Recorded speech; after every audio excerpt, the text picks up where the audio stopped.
Hey everyone, so I got these toys yesterday to use to help dogs that have prey-driven problems. And they came with these little descriptions, and I want to read them to you, and I'm going to start left to right. But Peanut the chipmunk. Peanut will burrow his way into your dog's heart, then scamper away and bait your dog to play. He packs a lot of fun into a tiny package and loves rousing games of fetch, tug, and shake. Peanut is perfect for dogs of any size, especially those with a sense of mischief. Walter Wabbit. Walter will hop his way into your dog's heart.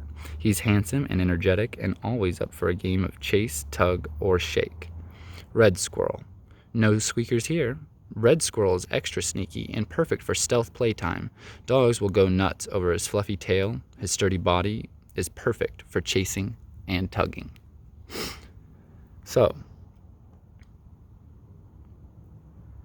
why do you think that the chipmunk, the rabbit, the squirrel, why do you think that they run away from your dog? Do you think that they're actually playing? Because to me, I don't think it's play. To me, I think that the squirrel, the rabbit, and the chipmunk, I think that they run because they are afraid, because they view the dog as being dangerous. They run because they do not want to be hurt and killed and eaten. And they do not like that. They don't want to be any part of it. That's why they go away and hide and do all of it. But we think that that's what we need to get our dogs to do. And I understand that dogs are predators, but we live in this environment. And if my neighbor's cat is walking down the street, I don't want my dog to think that they should chase after that and try to bite it, shake it. I don't want them to tug on that cat. I don't want them doing that stuff. I want my dog to be social with those animals. So I don't want them chasing balls, chasing things. They can play with each other.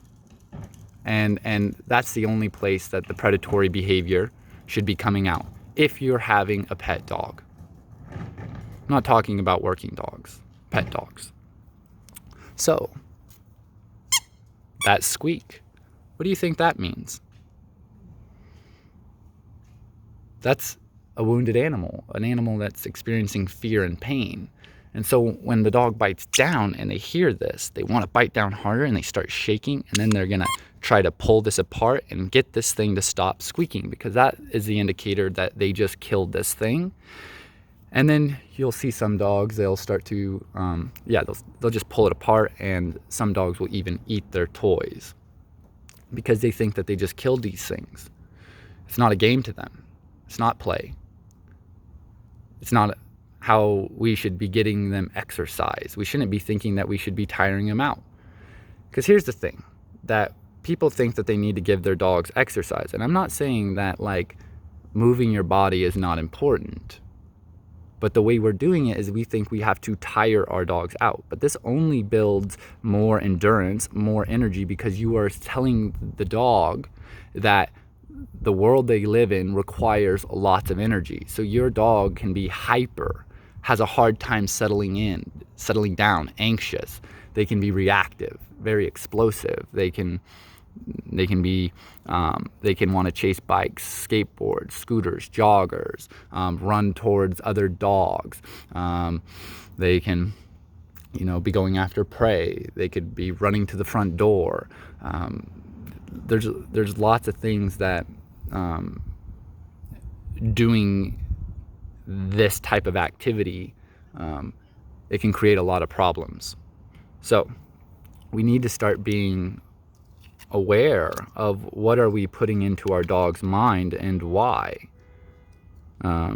We want to be honest, like dogs can't think like us. They can't look inward. They don't have that ability. So they're limited on understanding. Does that make them stupid or not as good? No. They have a different perspective of the world.